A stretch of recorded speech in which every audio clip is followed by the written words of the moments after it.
Secretaría de Medio Ambiente no debe suspender el acueducto. ¿Qué consulta es? ¿Qué libertad hay? ¿Qué manera previa hay hacia también la operación del acueducto? Si el acueducto sigue operando, si se está quitando agua cada día a la tribu yaqui.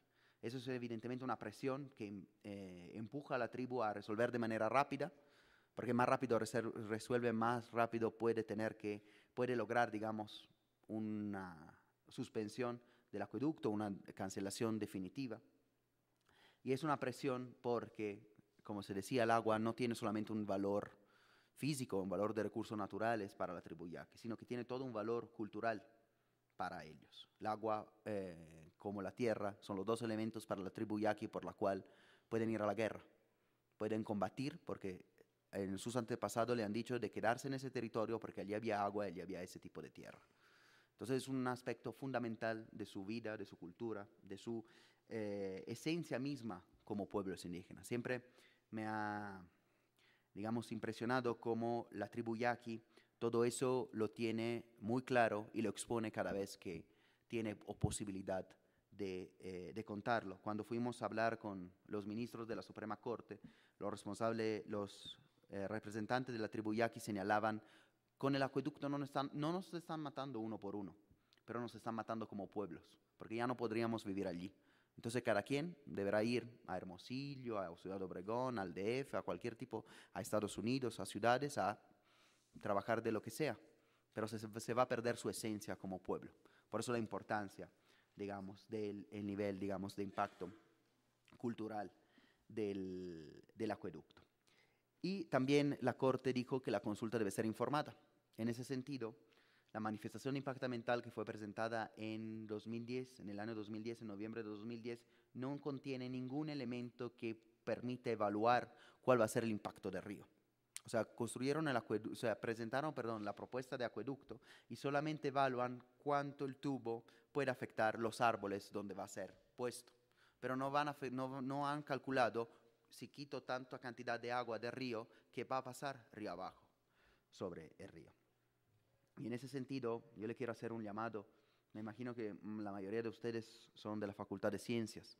Muchas veces ese tipo de proyectos son, digamos, avalados por una comunidad científica que presta, digamos, sus conocimientos científicos para poder, digamos, presentar proyectos muchas veces no sostenibles, insustentables, sin la información necesaria, niegan parte de la información, la esconden, la maquillan, y eso creemos que es, digamos, un papel de los científicos en ese país, pero en cualquier parte del mundo, en el necesitar, digamos, mantener que la información científica sea verídica, que sea la mejor posible, que sea el mejor desarrollo que se pueda tener con las comunidades. Cualquier empresa, cualquier promovente de un proyecto, muchas veces, aunque no debería, pero su objetivo es hacer dinero, pero no lo puede hacer solo.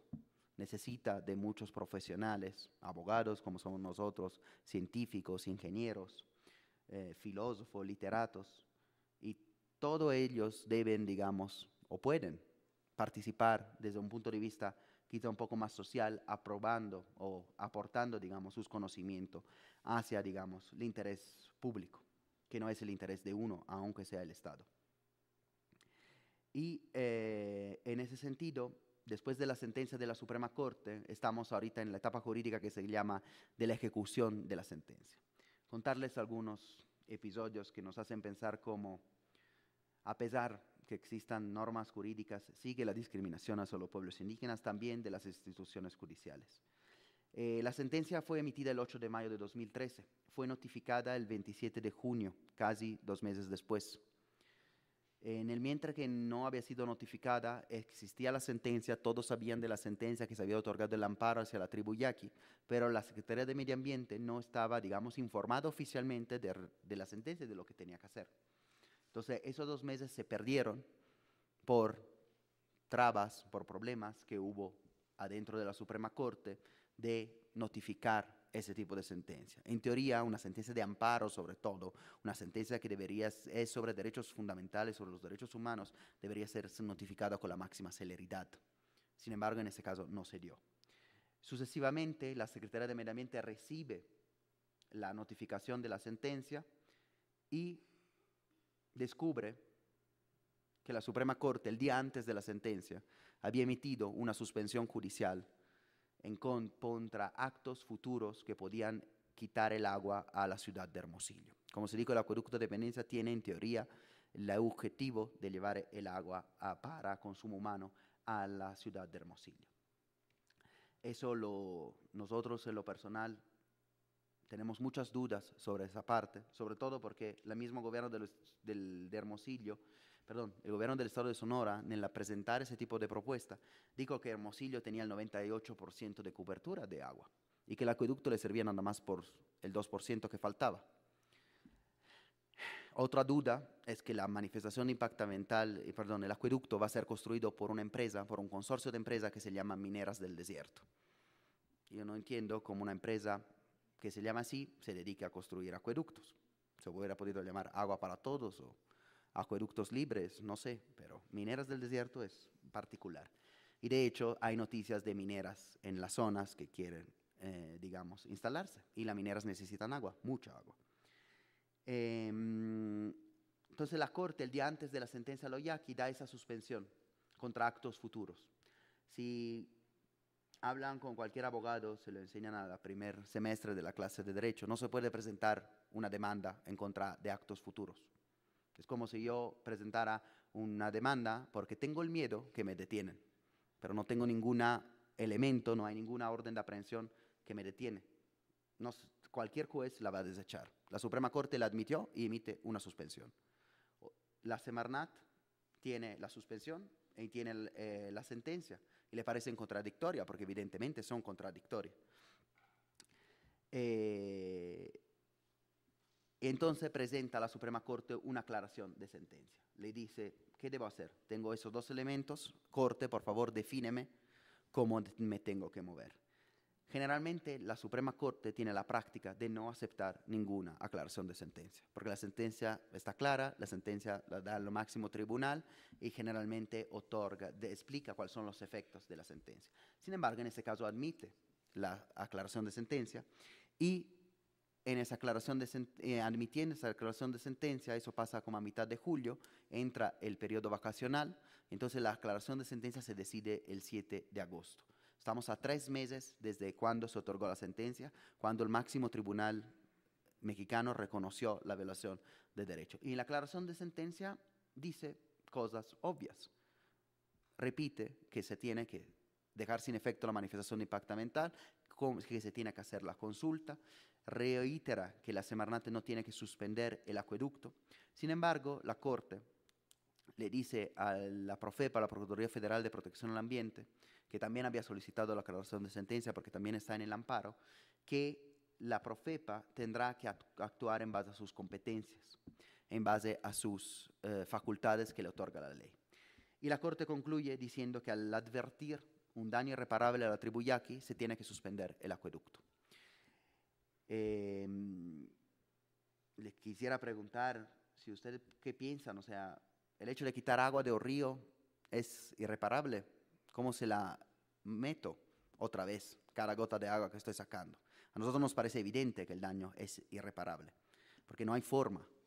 O sea, tengo que construir otro acueducto de otro lado para poder meter agua en ese río, lo cual sería una locura. Y de hecho lo están proponiendo como posible solución, digamos, a la problemática.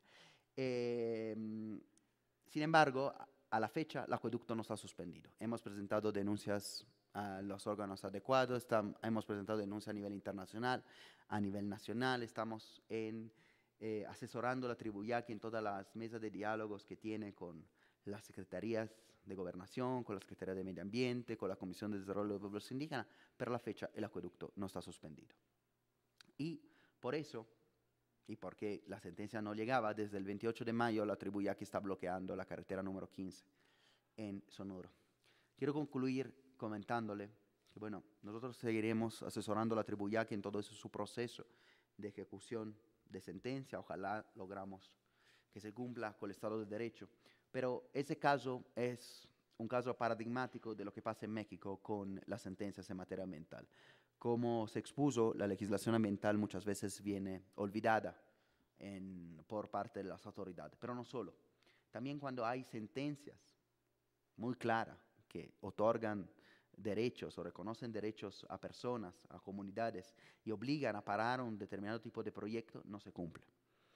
El caso del pueblo yaqui es un ejemplo. Otro ejemplo es en el caso del Zapotillo, en Jalisco, donde hay también una sentencia de la Suprema Corte que no se cumple. Tenemos muchos casos en ese sentido.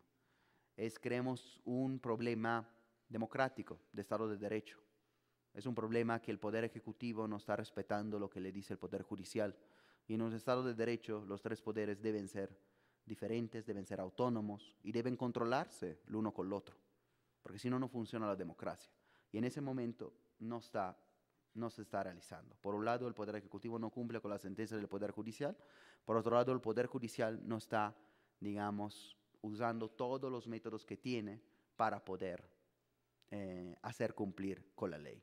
Desde mayo de este año tenemos una nueva ley de amparo por la cual los secretarios que no cumplen con los funcionarios públicos que no cumplen con la sentencia pueden ser encarcelados. Ojalá lo puedan empezar a cumplir con sentencias en materia ambiental. El caso del pueblo yaqui es un ejemplo. No se está cumpliendo desde meses. Sin embargo, a la fecha estamos, digamos, en esa situación de falta de acceso a la justicia y de incumplimiento de sentencias de la Suprema Corte. Si preguntan a cualquier abogado, le va a decir, bueno, lo que dice la Suprema Corte es casi ley, porque lo está diciendo el máximo tribunal en México. No hay nadie que lo pueda contradecir. Sin embargo, a pesar de ese valor moral, en la práctica no se cambia la situación, a pesar de tener una sentencia de la Suprema Corte. Muchas gracias.